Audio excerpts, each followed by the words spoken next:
And now to the Secretary General of NATO, Jens Stoltenberg. He was at NATO headquarters in Brussels when I spoke with him this afternoon. Mr. Stoltenberg, thank you very much for joining us. You've just completed a virtual summit with members of NATO, their leaders. My question is there a consensus from NATO now on whether there's any way to stop the Russians from overtaking Ukraine, overtaking its capital, Kyiv, and overtaking the government? All NATO allies expressed their strong support to Ukraine, and they called on Russia to cease the attacks on an independent sovereign nation, Ukraine. What NATO does is that we impose severe costs on Russia, the economic sanctions, and the US is leading by imposing severe sanctions on Ukraine. And then we also, NATO allies continues to provide support to Ukraine, military, civilian, financial support to help them in an extremely dangerous and difficult situation. But does that mean there's no way to stop the Russians from doing what they say they're going to do?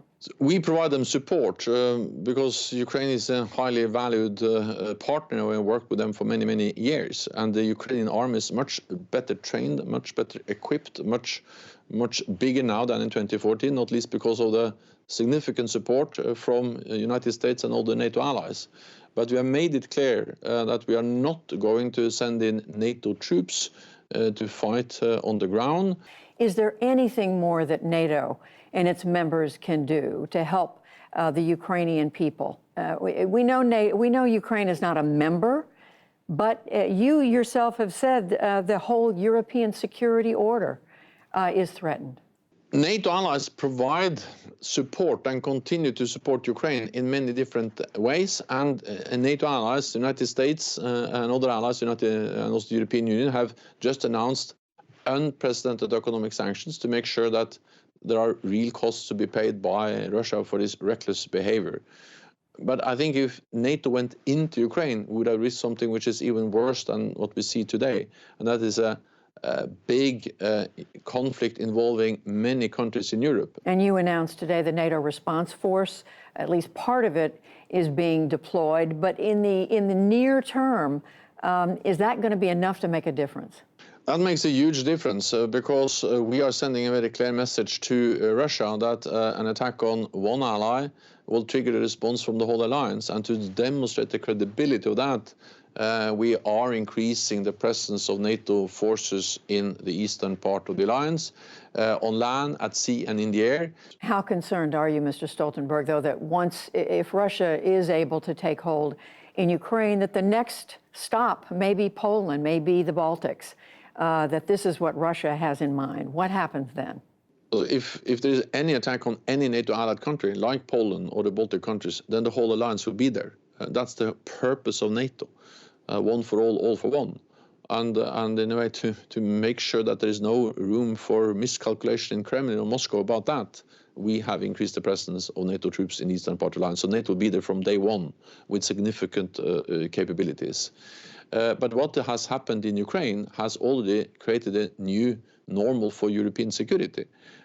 This is changing the way we can think about engaging with Russia, and it will have some long-term consequences, both when it comes to our deterrence posture, the need for forces, troops throughout the alliance, but also how to engage with Russia in the future, because Russia has proven that they are willing to use force to get their will, and that is undermining core principles for European security, which has been of great importance for many decades. If NATO's not able to stop Russia in Ukraine, is it definitely going to be able to stop Russia if it were to move on another NATO country, on a NATO country? Absolutely. Also, make no mistake, NATO is the strongest military alliance in history, and we will defend every ally against any threat, and we will defend every inch of NATO territory. But we are not deploying NATO troops to Ukraine. I understand the frustration. I understand the suffering they are they are seeing in Ukraine. But I think we need to understand also that NATO has some core responsibilities. We're living up to them. And then NATO allies are actually those countries in the world that has helped Ukraine the most. You have stressed, Mr. Stoltenberg, the unity of NATO members of Europe. And yet when we look at economic sanctions, right now several European countries are opposed, at least according to President Biden, opposed to moving ahead with putting restrictions on Russia's access to the SWIFT system, the global banking system. Is that a mistake on the part of Europe right now and the United States that they're not able to move together to impose this sanction on Russia? But European allies, the European Union and other NATO allies, as the United States, Canada, Norway, outside the European Union, they have been very closely coordinated. They are now imposing unprecedented sanctions on Russia, including their banking sector, which has very much the same consequences, or it has consequences for the way they can conduct, for instance, payments or finance Russian debt, which has severe consequences for the whole economy. We've seen that demonstrated in the Russian stock market and the value of the Russian ruble today. So this has severe consequences for Russian economy. It will have long-term consequences, and it will take some time before we see the full consequences. But what is clear is that Russia has to pay a high price when they violate international law and invade another country.